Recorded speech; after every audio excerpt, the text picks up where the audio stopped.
Okay,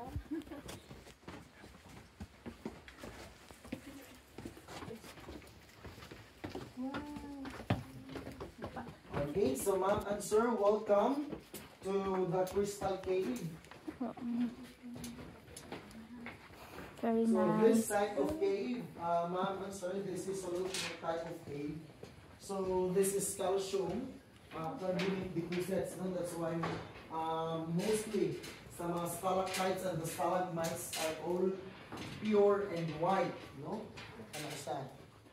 So there are lots of stalactites, no, or rock formation sa Crystal Cave, but depende siya sa tuang imagination. Yes. Sa ceiling, that is the Balinsasayaw birds. Ah. Siya. So ang nest ana, mauna siya ginapanguha sa mga famous restaurant not only in the Philippines but also in China. Kaysa China, that is the delicacy. So once maluto na siya, that is what we call the bird's nest soup. Yeah. Kanan sa taas. Ang scientific name. Ang scientific name, anak niya yun. Ma'am, kanang sa... Wala na niya scientific name. Ang yung kuan? Scientific name. Okay. Ah. So, thank you. Oh. Now I know.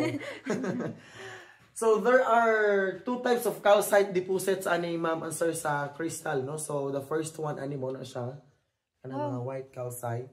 Grabe ka white ay. No, kana siya. Then the second one ani is kani the yellow calcite deposits or translucent stone. Wow. Kana this one. Kana siya, no, or ga-absorb siya of lights. Okay, sa ceiling, so this is what we call stalactites. Sa ground, only the stalagmites, no?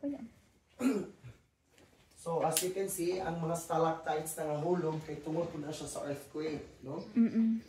Ang stalactites and the stalag nag-combine. So, muna siya gitawag og column or pillars. So, actually, it takes billions of years na siya mapansar nga ma-form siya into this kind of rock formation. Oh. So, nag-aabot sila, no? So, as you can see, naay na brown-brown parts sa column. So, meaning, this is already touched, no? Sa mga local people before. So, muna siya iyang reaction once we touch them. So, kay we as a human is full of acid. So, this is calcium carbonate deposits.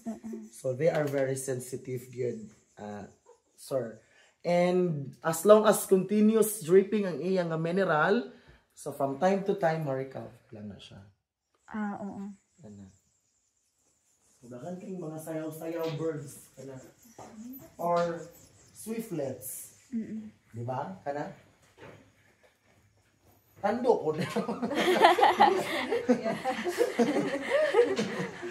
So, yung ana siya ka-crystallize, no? Kana. Wala ka ni una, matay na po siya. Oh, Ana, pero kay still naghihapon ka shining, shimmering, splendid. Okay, so wala di ay bats diri sa sulod sa cave sa crystal, no, kay mahadlok na sila og suga.